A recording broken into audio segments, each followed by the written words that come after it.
Salve, salve, ouvintes da Locomotiva Esportiva! Tá no ar mais um podcast LE, mais uma vez aqui com um grande convidado para vocês. Primeiramente, anunciar, como sempre, Fábio Toledo, novamente aqui com a gente. Olá, Fábio. Olá a todos que estamos acompanhando mais uma edição.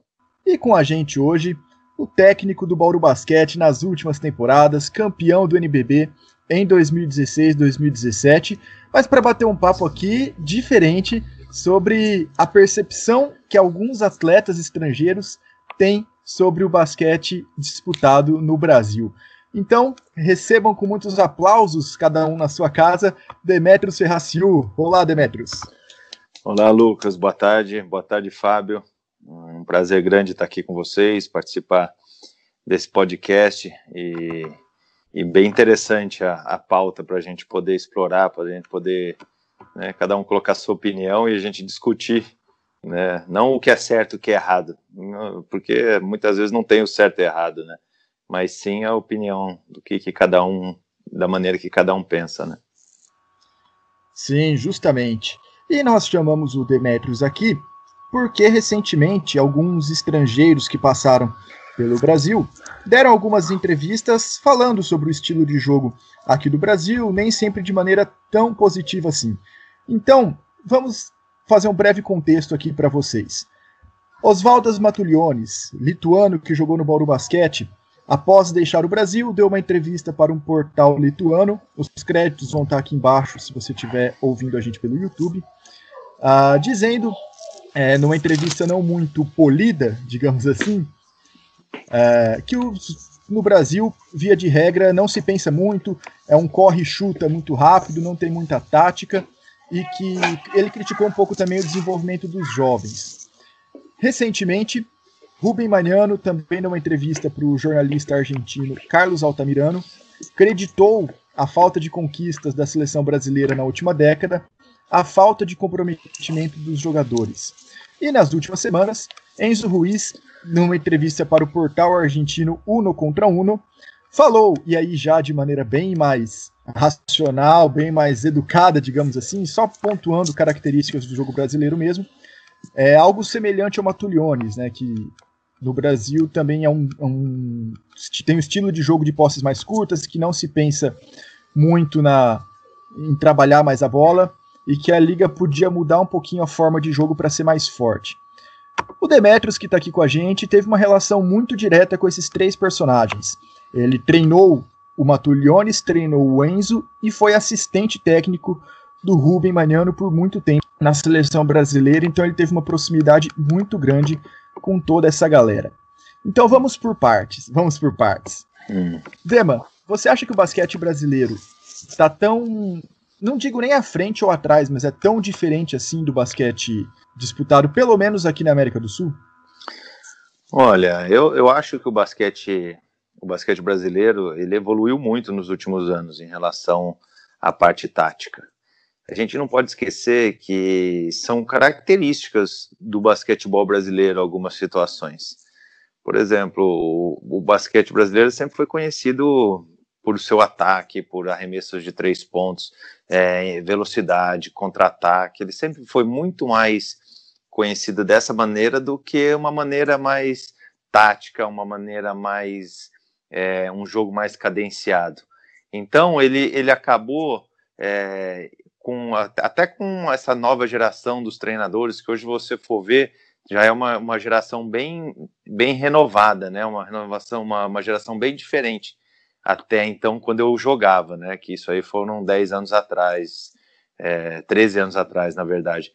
Então, o basquete ele tentou ir se adaptando, no sentido de que não fazer o basquete brasileiro não fazer um jogo tão de correria e ao mesmo tempo tentar ter um padrão de jogo, um sistema de jogo onde talvez a melhor opção seja o movimento coletivo, um movimento onde possa dar condições de uma decisão com qualidade e não na individualidade, né? Então eu vejo muito isso. E isso leva um pouco de tempo para você se adaptar, para o basquete se adaptar, né? Porque nós estamos falando isso de uma categoria adulta, mas não é só o adulto que joga, né? Tem o mini, tem o mirim, tem o infanto, sub-15, 16, 17, assim por diante. Então, na verdade, a gente precisava traçar uma linha de um direcionamento de ensinamento, né, e dos jogadores de aprendizado para a gente poder chegar num consenso e conseguir qualificar o estilo de jogo do Brasil. E até, né, já que você trouxe essa linha aí do jovem, até mesmo na entrevista do Matuliones, que já foi há algum tempo, né, que ele fala que muitos jovens, né, começam a despontar já no basquete brasileiro e já parecem com um sonho de ascender, né, a NBA rapidamente, sem ter um processo de desenvolvimento adequado para, de fato, chegar, né, a despontar para a NBA. Você vê que essa situação do atleta nessa formação é muito importante, que ele consiga compreender também, né, essa questão tática, para ter essa possibilidade, né, de desenvolvimento, não apenas para a NBA, como também para o basquete europeu, né, que trabalha muito, né, na questão tática e um jogo mais coletivo. Então, Fábio, hoje, por exemplo, de 10 meninos que estão começando basquete, 11 assistem NBA, entendeu? Então, assim, a visualização deles é esse estilo de jogo, é o jogo do 1 contra 1. O 1 contra 1 para eles, o cara torceu o tornozelo, igual eles falam, ou o cara cair no chão, às vezes para eles é mais importante do que a vitória, é mais importante, é mais bonito do que o coletivo, entendeu? Então, a gente luta contra isso, né? Eu, como técnico, por exemplo, que eu gosto mais do estilo europeu, eu tento valorizar, eu mostro a valorização de um passe, eu mostro a valorização de um bloqueio de rebote, um rebote que o cara pega, um rebote no ataque, um bloqueio indireto que normalmente os pivôs fazem para poder a saída de um exterior e ter um arremesso em boas condições. Então, esses dados não aparecem tanto na estatística, e hoje a NBA, né, não que seja ruim, não estou falando nada disso, eu estou falando que há um conflito nessa situação. Por quê? Você pode ter esse 1 contra 1, você pode ter esse jogo de individualidade e tudo mais, que o basquete também é feito disso. Você arma algumas jogadas, algumas situações ofensivas, justamente para o jogador ter uma condição num espaço bom, para ele usar o talento e a individualidade dele para fazer a cesta. Isso é fato, isso é fato. Agora, quando que nós vamos usar isso? Que momento que nós vamos usar isso? Nós não vamos usar isso com 20 segundos de ataque, pegar e chutar. Não, é aí que vem a coletividade, né? O trabalho coletivo para a gente, em várias situações dos momentos da jogada, você ter essa possibilidade de decisão, que aí é uma tomada de decisão, aí é uma individualidade, aí que vem a individualidade do jogador.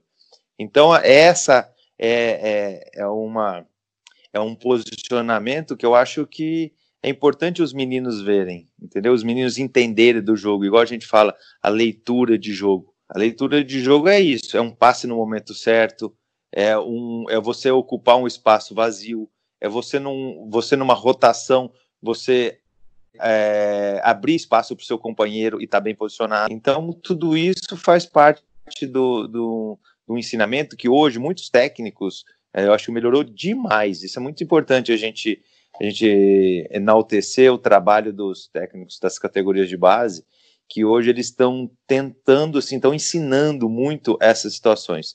Porque, Lucas e Fábio, tem uma briga também com os pais dos meninos, cara. Os pais dos meninos vão ali, acaba o jogo, eles pegam isso até no adulto, hein? Isso até no adulto.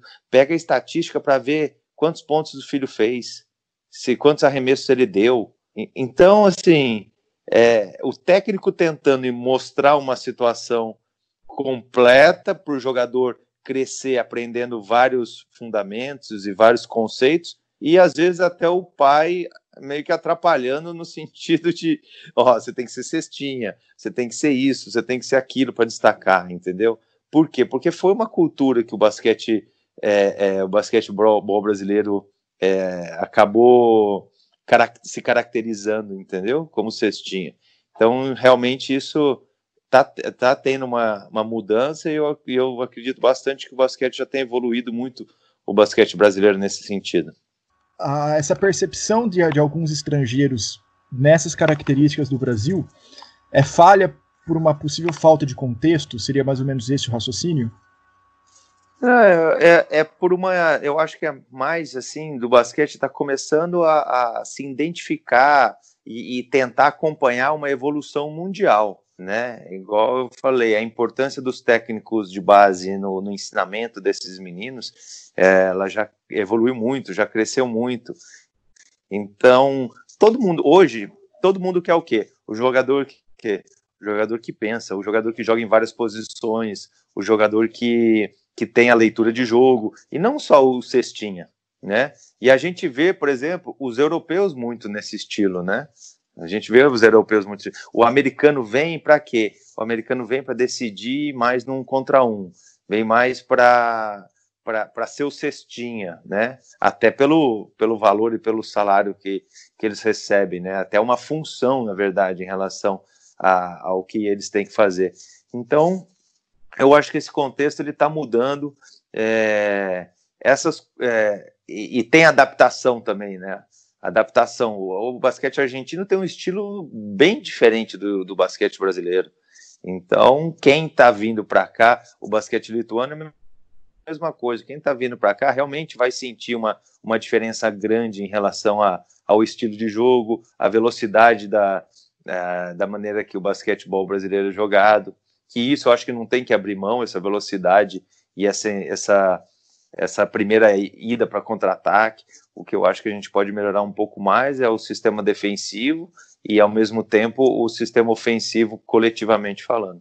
Eu concordo com esse ponto de vista, mas até nos causou um pouco estranheza essas declarações, porque do jogo ser muito rápido, ser muito ligeiro, e a gente fez um levantamento do pace, né, do ritmo das ligas brasileira e argentina e da La Liga também nos últimos anos. E não há grande diferença. A média de posses da Liga Argentina, para quem está nos ouvindo, o pace nada mais é do que a média de posses que um time tem num jogo. Esse número fica na casa dos 70, vai. Um pace alto seria 77, 78, um pace baixo 70, 71 a nível brasileiro. O Demetrios pode me corrigir se eu estiver errado, ele sabe muito melhor do que eu isso. Uhum. Mas, é isso mesmo. Ano passado, na Liga Argentina, por exemplo, o pace de cada time foi de 76,25. No NBB foi de 74,66. Ou seja, os times brasileiros tiveram menos posses que os times argentinos em média, e por causa disso, um ritmo de jogo teoricamente mais devagar, com menos posses, gastando mais tempo de posse a cada jogada. Isso me causou uma grande estranheza pela percepção desses jogadores, porque os números mostram justamente o contrário, né? Eu acho o que eles sentiram muito aqui, eu acho que eu posso ter assim, até mais embasamento de falar, porque eu vivenciei com eles, igual você relatou no início da apresentação. Eles sentiram muita dificuldade do trabalho em conjunto da equipe, da individualidade do jogador brasileiro, de às vezes, no meio de uma jogada, terem uma decisão um pouco mais precipitada e não esperar, por exemplo, o momento certo da jogada para acontecer uma situação que ali seria uma definição, entendeu? O jogador brasileiro, ele tem uma individualidade maior nesse sentido, e por isso que eles falam que o jogador não tem a leitura de jogo. Eu acredito que é por causa disso, porque em certos momentos de um trabalho coletivo, a individualidade corta uma sequência do movimento. E muitas vezes, eles não estão acostumados com esse sentido. Vou te dar um exemplo. tem uma jogada 3. Essa jogada 3 é para um arremesso. Na Argentina, eles vão fazer até o final essa jogada para sair o arremesso. Dificilmente eles vão achar algum atalho ou buscar algum atalho para ter uma decisão. Não, eles vão em cima do que foi determinado, entendeu? Então, acontecia muito aqui, às vezes, no Brasil, de você ter uma jogada que era para esse jogador sair para o arremesso, só que tem alguma individualidade antes que quebra essa sequência. E eu acho que isso também fez com que eles dessem essa entrevista, né? Porque eles sentiram realmente essa dificuldade de um jogo talvez um pouco mais coletivo, ou de umas jogadas onde era para acabar numa situação e aí terminava em outra. Então acho que isso fez com que eles refletissem dessa maneira, eu acredito. E dessa estatística, né, do pace que o Guanais contou, o time com o maior pace na última temporada do NBB foi justamente o São José, que tinha, né, um trabalho de jogo mais próximo do basquete argentino por conta dos jogadores que vieram de lá, né, do Figueiredo, do Mariani, de uma quantidade maior de argentinos, né, e na Argentina o Bahia, né, o Estudiantes de Bahia Blanca, né, que foi o time com o maior pace, com 83, um número bastante alto, né, e que tinha um armador brasileiro, né? Exatamente, né, então não tem muito a conflito, ver, né? É um conflito de informações e de análises táticas aí, né, de números, né? Então, e até quanto a isso, você mencionou, né, o armador brasileiro lá no Bahia Blanca, que é o Caio Pacheco. É muito raro um jogador brasileiro acabar na Liga Argentina. E o contrário acontece muito, né? Os jogadores que vêm de lá, tanto argentinos como de outras nacionalidades, mas atletas que jogaram na Liga Argentina, geralmente são muito bem vistos aqui no Brasil, e o contrário não. Por que você acha que tem essa relação? É questão cultural mesmo ou tem algum outro ponto? Eu acho que a característica do basquete argentino é o que eu falei. O argentino joga muito bem taticamente, muito bem dentro de um sistema. E quando eles contratam um estrangeiro, é para uma decisão de uma qualidade acima da média. Então eu vejo isso. Os estrangeiros da Argentina sempre têm uma qualidade, assim, a maioria das vezes eles são estrangeiros com uma qualidade maior, né? Uma qualidade e uma individualidade acima da média em relação aos próprios argentinos. Por quê? Porque eles preferem, dentro desse conjunto, dentro desse trabalho coletivo, ter a necessidade de uns jogadores que têm essa característica individual, que o americano tem isso, né? Uma qualidade onde o poder de decisão deles, dessa individualidade, é acima da média. Então eu vejo que não é preconceito ou alguma coisa em relação ao brasileiro. Eu acho que são características que os americanos podem dar dentro de um sistema de jogo que eles preferem. Até por conta, né, da formação já, né, dos jogadores do basquete argentino, que tá muito mais evoluída do que aqui no Brasil, embora aqui esteja melhorando, né, aos poucos. Você sabe o que acontece? Que o argentino soube muito bem colocar o sistema deles em prática, e isso foi muito em função, Fábio, do perfil e da característica dos argentinos. Quando eu falo isso, é o quê? Dificilmente eles têm jogadores negros, atléticos, pardos, que são jogadores assim com características de saltar 1 metro acima do aro, de dar toco, de cravar.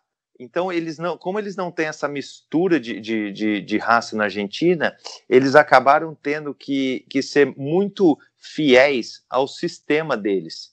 Então, não que eles sejam os robozinhos, tipo um robô assim, mas todo mundo faz muito bem as suas funções, justamente por essa limitação atlética, no sentido dessas características dos jogadores que eu falei. Então, eles fazem muito bem uma função, até por essas limitações. Porque eles não têm jogadores de 2,10, de 2,14, 2,15. Você vê, ó, essa última seleção da Argentina, que foi vice-campeão mundial, tem o Scola, que é um fenômeno, mas o Scola tem 2,4, 2,3 ali, para padrões internacionais, ele não é um pivô tão alto, mas faz muito bem a característica. O time trabalha muito bem em cima da característica que ele tem. Então, isso foi uma disciplina tática que a Argentina acabou tendo que ter, justamente porque não tinha jogadores com essa... com multifunções, ou atleticamente falando, diferenciados, entendeu? Uhum. Então o sistema para eles acaba sendo a grande arma, né? O sistema coletivo, porque cada um faz exatamente muito bem a função que é para fazer dentro do sistema. O que eu acho uma pena, de certa maneira, é que se pegar as competições continentais, né, principalmente a Liga das Américas, que agora é Champions, se pegar nos últimos anos, eu não me recordo, na minha análise pelo menos, não houve um ano em que as ligas estivessem equiparadas. No começo da década passada, no final da década passada e no início dessa, a Liga Argentina tinha mais dinheiro do que a Liga Brasileira, tinha equipes de maior qualidade e a gente passava muito apuro contra os times argentinos. Depois, até conforme a situação econômica lá piorou e aqui melhorou, isso se inverteu, né? O Brasil começou a dominar, teve ali um tricampeonato, né, com Pinheiros, o Flamengo e o Bauru. Aí veio a Venezuela, mas ainda assim com o Brasil fazendo frente contra o Guarujá de Lara, principalmente, ao invés dos times argentinos. E agora é tudo dominado pelo São Lourenço. Eu vejo que agora talvez haja uma maior paridade, tirando entre as equipes que têm um orçamento muito estourado, como o São Lourenço, possivelmente Flamengo, mas a gente não teve na última década uma comparação assim muito boa, né? Era muito na base do dinheiro mesmo. Exatamente, é o investimento que cada equipe fazia, né?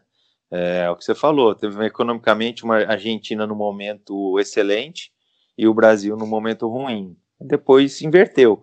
O Argentina passou a ter um momento economicamente muito difícil e o Brasil estava num momento excelente, né? Com o dólar um pouco mais baixo, os investimentos das equipes, um investimento alto. Se resume praticamente a isso, Lucas, ao orçamento, ao quanto que a equipe tem de dinheiro, e aí que um pouquinho que saiu da curva, que foi o Guarus, também era um time que tinha um investimento acima da média. Então, realmente, a gente vai ficar à mercê disso, né? Dificilmente vai acontecer situações onde um time que tenha pouco investimento vai conseguir ter bons resultados, ainda mais a nível internacional. Isso aí é bem, assim, um em cada 4, 5 anos, sei lá, não sei nem, estou chutando aí numa estatística disso. E você concorda com o Enzo, né, que o Enzo na entrevista falou que a próxima temporada do NBB podia ter mais argentinos. Você concorda com isso ou seria precipitado dizer? Eu acho que isso vai de acordo com a característica do que o técnico quer montar, do perfil do técnico, e barra, né, perfil do técnico barra dinheiro, né, dependendo do quanto que você tiver de orçamento para poder montar, né. Inclusive eu vi algumas situações sobre alguns jogadores falando, né, de reuniões da liga para colocar 3 estrangeiros, vou colocar 3 estrangeiros, não, para limitar o número de estrangeiros.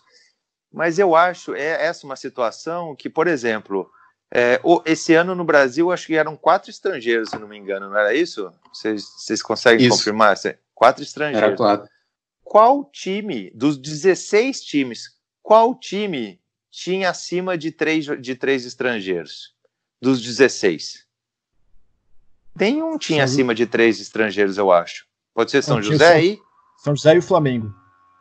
São José e Flamengo? E eu acho que o Cearense tem que lembrar. Não, o Cearense tinha 2. É o São José, o Flamengo e a Unifacisa. Unifacisa tinha 3. Não era? 3 americanos, não eram os 3 americanos? O Unifacisa? E o Vidal. Tá certo, 4, isso mesmo. Então, assim, se você pegar de 16 equipes, eu acho até baixo o número, entendeu? Então, eu não vejo que vindo mais estrangeiros, a gente limitando o número ou não de estrangeiros, isso vai acarretar no número de estrangeiros no Brasil. Eu não vejo muito desse lado, entendeu? Até pela parte econômica hoje. Para você trazer um estrangeiro hoje, está muito mais difícil do que você trazer o ano passado, o ano retrasado. Mas, é o que eu falei, depende muito também da característica dos jogadores e a característica do técnico, né? De querer montar, às vezes, uma equipe com uma mescla, igual o São José montou, né? Mas, ao mesmo tempo, os estrangeiros, eles dão uma qualidade para crescimento do jogador brasileiro.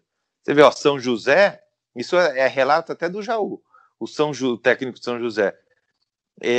São José não teria jogadores jogando no nível que jogaram, não teria brasileiros jogando no nível que jogaram, como teve jogando com os estrangeiros.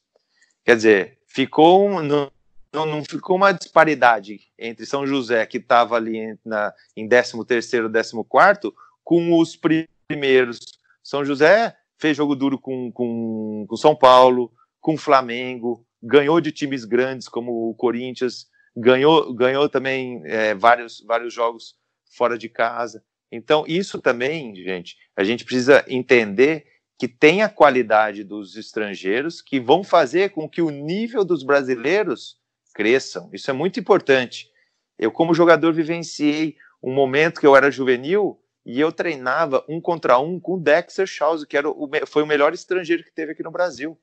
Então isso é muito importante para o crescimento do brasileiro também. Eu acho que a gente tem que ver os dois lados. Eu acho que são pesos e medidas aí a serem analisados que eu acho que acaba se justificando.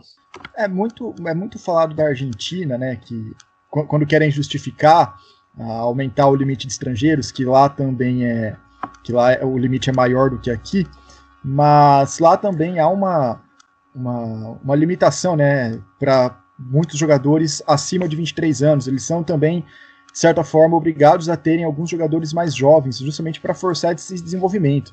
Nessa época aí que a gente falou da Liga das Américas, que o Brasil dominou, né, com o tricampeonato, depois teve o vice do Bauru, né, então foram 4 anos de Brasil na final da Liga das Américas.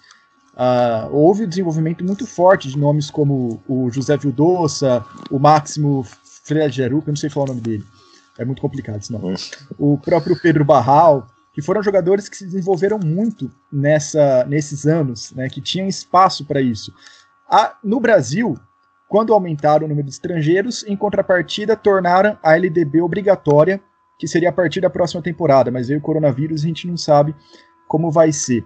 Você acha que essa obrigatoriedade de manter uma base, não obrigatoriedade, mas de certa forma sim, né, essa cota para jovens, entre aspas, entre muitas aspas, porque não é esse o conceito, mas só para ficar mais didático, é um caminho também interessante para que a médio prazo a gente tenha aí jovens jogadores em desenvolvimento? Eu acho bem interessante isso aí. Eu sou um técnico que sempre trabalhei e tenho até uma característica, eu acho, em cima disso, com os jovens, né? Então eu peguei o time do Minas, um time jovem, um time que tinha o Coelho, tinha o Danilo Fusaro, o Leonardo Demétrio, o Rafa, que hoje está o Rafael, que está em São José dos Campos. Quer dizer, foi feito um trabalho das categorias de base do Minas e, ao mesmo tempo, o desenvolvimento desses jogadores na categoria adulto, né? Quer dizer, eles aproveitaram essa chance. Aqui em Bauru também a mesma coisa, quando o Jaú apareceu aí, que foi um menino que deslanchou, o Michael até então era um menino que estava em constante ascensão, né? O Gui Santos. Então, assim, é importante ter esses meninos na base para eles irem, é o que eu falei, ir treinando com o adulto num nível de exigência, onde eles vão perceber o quanto eles precisam se dedicar no dia a dia para chegar numa condição exata de jogar no adulto. Eu acho muito importante os clubes terem esse perfil também em desenvolvimento de jogadores, né? E a Liga também faz esse trabalho, né, Lucas? De ter a Liga de Desenvolvimento, onde vários jogadores também saíram dali, vários meninos tiveram oportunidade de jogar também, que é muito importante, porque você fica treinando e aí tem que ter um momento também de jogo onde você pode colocar em prática tudo aquilo que você treinou. Então acho que está crescendo esse trabalho. A Liga tem direcionado muito a sua visão para o desenvolvimento desses jogadores, e eu acredito também que os clubes, você vê, o Iago, né,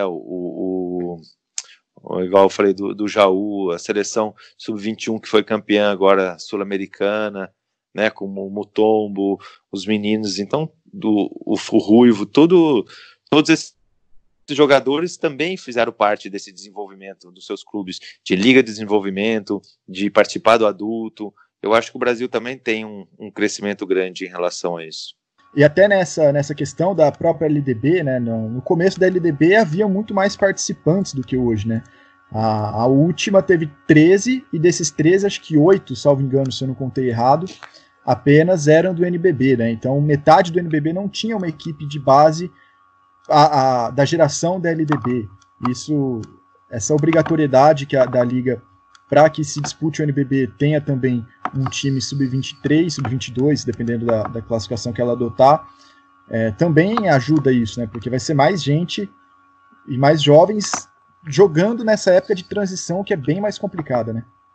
E mais do que importante, Demetrios, acho que é necessário, né, ter esse desenvolvimento da categoria de base, até pensando nas questões financeiras, né, do basquete brasileiro, para ter uma possibilidade de montar um time mais barato. Assim, por exemplo, o Guanais falou, né, do melhor momento ali do Brasil na Liga das Américas, quando os argentinos tiveram esse desenvolvimento de novos atletas, foi justamente no momento de baixa ali, né, financeira de boa parte dos clubes da Argentina, que conseguiram, né, a partir desse desenvolvimento de jovens, ter novas caras, né, no basquete.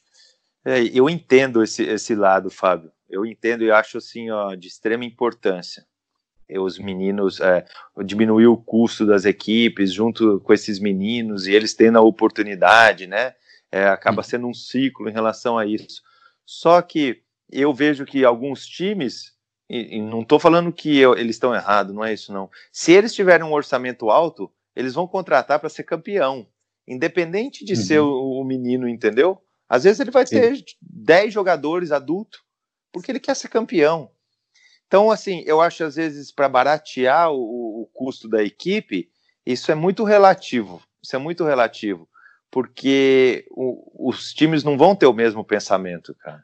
O time que tiver um orçamento maior, ele não vai economizar para pegar um menino mais barato e correr o risco, às vezes, de não ter jogadores com mais experiência, ou jogadores com mais qualidade, ou jogadores mais prontos para uma busca em um título, entendeu? Então, acho que isso vai muito de acordo com o projeto de cada equipe e a necessidade, né? Então, sei lá, às vezes aqui em Bauru, nesses últimos anos, teve uma necessidade maior também de ter uns meninos mais novos, que eu acho que era praticamente aí nosso time reserva, assim, o time era praticamente meninos aí com 21, 20 anos, 20, 19, então, quer dizer, era uma necessidade também, porque o projeto não tinha tanto orçamento para poder competir com outras equipes, né? Então, acho que isso também tem muita... tem acontecido bastante em algumas equipes. Tem sido a necessidade de boa parte, né, das equipes. Eu acho que se você for pegar aí das 16 equipes, eu acho que umas 10 teve essa necessidade. Concordo, eu acho que é isso mesmo. Agora, aí tem umas outras 6 aí que, se você for pegar, por exemplo, o São Paulo, acho que não tem menino mais novo, o O Minas acho que tem 1 ou 2 meninos mais novos só, né? O Flamengo acho que praticamente tem um. Quem que era um outro time ali que estava entre os 4? Mogi acho que foi por necessidade, igual você falou, né? Porque acho que diminuiu lá os valores do... Agora, o Corinthians também era um time que não tinha muito jovem, tinha 2 ou 3 jovens. O Franca tem um histórico, né, de trabalhar com a base também. Tem histórico, mas esse ano ele tinha, acho que um jogador, né? Um ou 2 jogadores, eu acho que ele tinha, nem sei direito, né? Então, realmente, acho que é o que você falou, de 10 times aí, de 16 times, acho que uns 10 trabalham nessa necessidade. Dema, e uma coisa que foi falada também é sobre a distribuição dos jogos, né? A gente viu bastante disso na última temporada, e não foi por conta de possíveis adiamentos de jogos do NBB por competições nacionais, mas sim pela própria montagem da tabela, de alguns times não, praticamente todos os times em algum momento faziam uma maratona de jogos num prazo muito curto e em seguida ficava 10, 12, 15 dias sem jogar. Em que medida isso é bom, isso é ruim, dá mais tempo de treino ou destrói fisicamente o time? Como é que você vê isso trabalhando no dia a dia? Isso depende muito com o momento que cada equipe estiver passando, né, Lucas? Por exemplo, às vezes você ficar 15 dias sem jogar é bom, porque se você tiver 2 jogadores lesionados, 3 jogadores lesionados, você consegue recuperar, né? Mas vamos dizer que meu time esteja embalado, conseguiu 3 vitórias seguidas, aí vai jogar só daqui 15 ou 20 dias. É péssimo, né? Então, na verdade, acho que não tem um time que leva vantagem, ou isso vai dependendo muito do momento que cada equipe está atravessando no campeonato, né? Mas isso é uma coisa que já foi conversado com o Paulo Bassu, que é o diretor técnico da Liga, e realmente ele tem rebolado, ele tem feito de tudo para que esses buracos não aconteçam, mas é muito difícil porque ele tem que trabalhar com o primeiro calendário FIBA de seleções, né, que esse ano foi uma novidade e a gente teve que se adaptar em relação a isso, aquelas quebras em relação às seleções estarem jogando, depois o calendário da Champions e depois o calendário sul-americano. Então, foi um ano bem difícil de adaptação em relação a isso nesse último NBB. Agora, eu acho que também é um ponto de interrogação o que vai acontecer nesse próximo, porque a gente ainda não tem as datas específicas e não sabe quanto tempo que vai durar a competição e nem quantos clubes participarão, né? Mas realmente isso depende muito do momento de cada time, o momento que cada um está atravessando. E tem as transmissões também, né? Quando você abre para tantos canais diferentes, você tem que garantir que alguns jogos sejam em determinados dias, determinados horários, né? Às vezes não dá para deixar do jeito que a tabela seria o mais ideal possível, né, para adequar às necessidades dos veículos, né, que estão transmitindo também. Exatamente, isso é muito importante porque dá o retorno, dá a visibilidade, né, e às vezes alguns times, algumas televisões podem querer um tipo de jogo, né, um tipo de jogo assim, tem o Jogo das Estrelas também, que acaba parando, que é um dos maiores eventos aí do esporte coletivo no Brasil, e esse evento ele exige aí praticamente 5 dias quase, né, com todos os entretenimentos que tem, de sociais, né, entrevista, divulgações e tudo mais. Então realmente tem que ter muita mão para poder, né, desenhar um calendário onde alguns times também não fiquem prejudicados. É isso aí.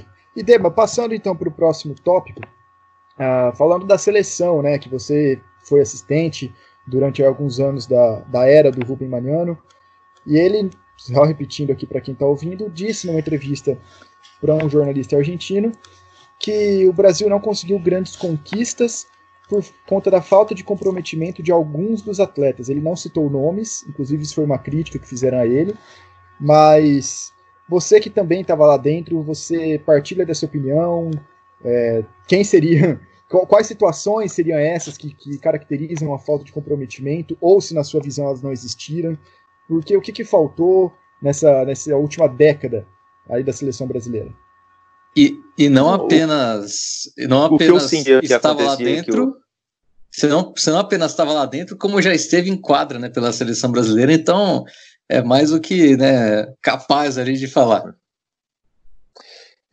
Eu acho que ali o Rubem, o que eu vivenciei com ele, que ele ficava muito chateado com o que acontecia, é quando haviam algumas dispensas, sabe? Ele ficava assim muito incomodado em relação a isso, porque eu acho que ele vivenciou um momento com uma seleção argentina que isso não acontecia com ele lá. E eu acho que ele tomou isso como exemplo, entendeu? E ele, acho que ele tomou isso como o ideal, né? De jogadores estarem sempre à disposição de uma seleção brasileira, de defender a pátria e tudo mais. Então eu acho que quando ele quis dizer isso, não é, eu acho que ele não quis generalizar, muito pelo contrário. Quando os jogadores estavam ali treinando no dia a dia e em competições, existia um comprometimento, não é 100%, não, é 1000%. E ele reconhece isso, ele sabe disso. Então eu acho que acabou distorcendo, ou alguma colocação que não foi clara, igual você falou, ele não citou nomes, ele não especificou. Mas eu acredito, isso também assim, é um pensamento meu que eu vivi ali dentro e vi como que ele reagia em relação a alguns jogadores que pediam dispensa. Então eu acho que pode ser em relação a isso, essa chateação dele. Mas a partir do momento que ele, de treinamento, que estavam todo mundo treinando, isso eu não tenho dúvida nenhuma. Todos ali eles se dedicavam e estavam comprometidos de uma maneira que realmente estavam defendendo a pátria ali. Depois dessas declarações do Rubem, também muitas pessoas levantaram o histórico da seleção nos últimos anos. E foi uma década em que o Brasil conseguiu voltar para as Olimpíadas e ainda terminou em quinto, né? Foi em 2012, foi uma Olimpíada muito forte do Brasil parando nas quartas, mas por outro lado teve algumas campanhas como a Copa América de 2013 que foram muito abaixo do esperado. A Olimpíada de 2016 também foi considerada por muitos como uma decepção. Por que acha que teve essa inconstância de resultados, não necessariamente de trabalho, nessa última década do Brasil? Olha, eu já vejo, eu nunca fiz uma análise no sentido de comparativo, né? Mas o Rubem entrou na seleção, acho que foi em 2010, não foi isso? Foi 2010, né? No Mundial, acho que da Turquia. Eu vejo que o trabalho dele, cara, a partir do momento que ele entrou, ele conseguiu colocar o Brasil jogando sempre em altíssimo nível. Quando fala altíssimo nível, talvez os ouvintes ou os torcedores talvez não entendam o quanto o basquete, o quanto é equilibrado o basquete mundialmente falando, né?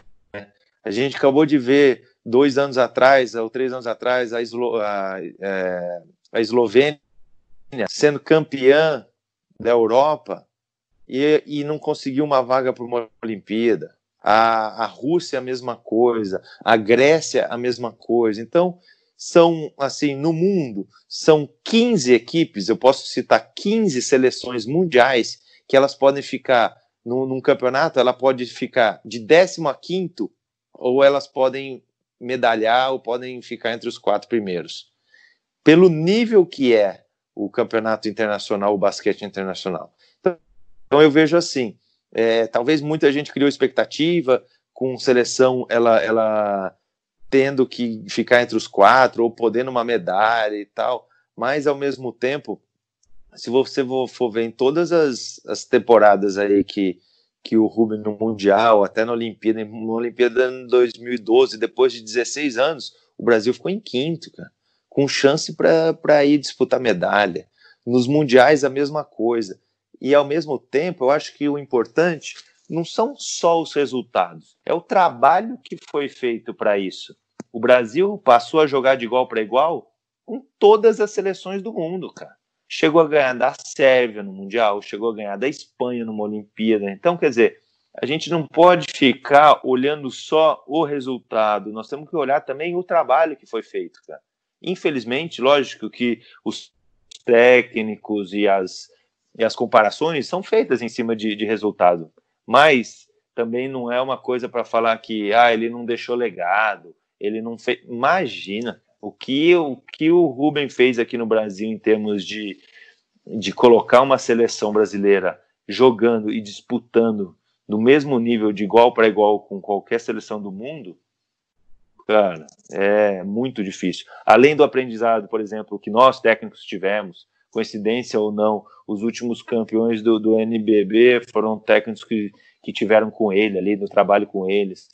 Isso mostra também um aprendizado grande, né? E uma pena esse legado não ter dado continuidade. Então, eu sou um fã no sentido da maneira que ele trabalhou, da maneira que ele se dedicou aqui para o Brasil. Lógico que teve falhas, teve momentos que poderia ter feito isso, aquilo, mas isso acontece com todo mundo, entendeu? Então eu vejo dessa maneira essa passagem dele aqui pela seleção brasileira. Sem dúvida, né? Falar em resultado, né, é muito complicado. Eu lembro do jogo, acho que foi na Olimpíada, que o contra a Sérvia, que o Brasil levou uma bola no final do jogo ali, que estava praticamente na garantia da vitória. Então, os resultados mesmo...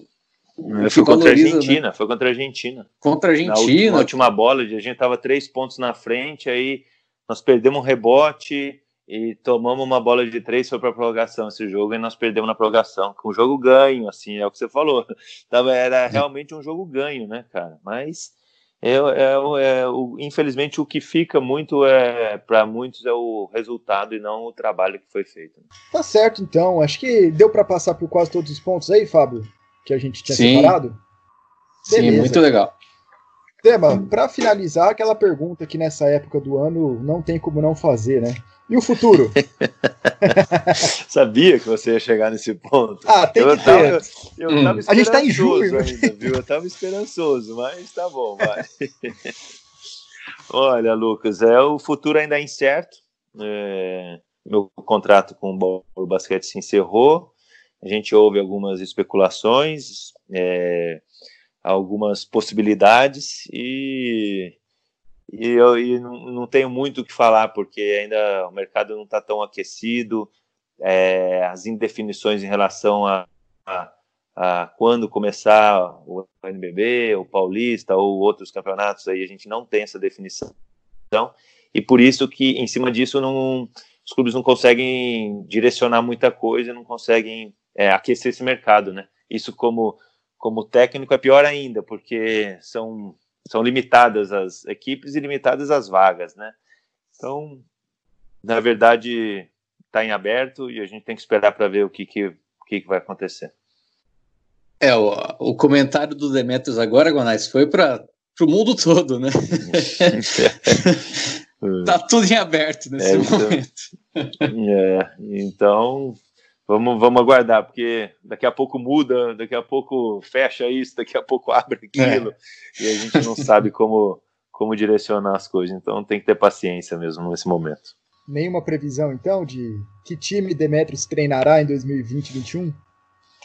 Não tem nenhuma previsão, nada, tá assim, gostaria de ter, aliás, eu sei o que pode acontecer, mas eu não posso esclarecer muito agora. Tá certo, então. Bom, gente, esse foi o nosso papo com o Demetrios. Dema, você tem a palavra agora, final desse episódio. Pode dar o recado que você quiser, pode se despedir. E aí também já aproveito para agradecer você ter aceitado aí participar desse nosso episódio. E a casa é sua. Sempre que quiser voltar, estamos de portas abertas também. Eu que agradeço, Lucas, aí o respeito que a gente sempre teve, né, a facilidade de comunicação ali que a gente sempre vivenciou aqui em Bauru, e você com o seu trabalho também, que eu tenho um grande respeito. E Na verdade, o que eu queria falar é que acho que nós não temos, assim, hoje, não temos uma verdade, né? São apenas pensamentos, a verdade absoluta. São pensamentos, são maneiras de avaliar, maneira de acreditar, e cada um pensa de uma maneira, né, Fábio e Lucas? Então a gente tem que respeitar. Acho que está faltando muito isso, principalmente nessa época onde o nível de redes sociais ficou muito ativo, né? A gente vê muitos questionamentos, muita troca de acusações, muitas ofensas, né? Eu acho que esse é um momento para a gente refletir muito isso e poder colocar em prática o bem, cara, né? O bem, as coisas boas, né? Talvez a gente esteja tomando um puxão de orelha do homem lá em cima para a gente poder, né, ser um ser humano melhor, cada um fazer uma autoavaliação. Eu espero que todos tenham essa consciência para poder melhorar, né? E voltarmos à normalidade, que é o que todo mundo deseja e que eu tenho certeza que todos estão valorizando muito mais agora, quando estamos passando por isso. Beleza, então é isso aí. Fábio, suas últimas palavras nesse episódio também. Valeu, Demetrios, valeu de novo, Guanais. Paz para todos. Paz para todos. Foi um tema que a gente queria fazer há algum tempo, né? Na verdade, desde a entrevista do Matuliones, que foi em 2018, se não me engano. Há algum tempo, então, hein? Algum tempo. Mas na época a gente até tentou levantar um debate, mas muita gente desacreditou o que ele falou, muito por ser ele, né? Por ele também não ter tido o desempenho que talvez os fãs esperavam. Algumas declarações dele também, a meu ver, foram ríspidas demais, mas ele falou pontos interessantes, só que foi o típico caso, ao meu ver, que o mensageiro atrapalhou a mensagem. Agora, com essas mais recentes, a gente pôde sim debater, foram declarações bem mais pontuadas, num papo, numa análise mesmo, sem querer difamar, desmerecer um lado ou outro, e eu acho que eu, pelo menos, fiquei bem satisfeito com esse papo. Agradeço mais uma vez ao Demetrios e ao Fábio, agradeço também a sua audiência, não esquece de seguir a Locomotiva nas redes sociais, esse podcast está nas principais plataformas de streaming e também no YouTube, então tá bem fácil de acompanhar esse papo. Beleza? Muito obrigado, galera. Fiquem em casa, essa foi mais uma contribuição nossa para você passar um tempinho aí, uma horinha na sua casa de boa. Muito obrigado e até a próxima, viu? Falou! Valeu, um abraço a todos.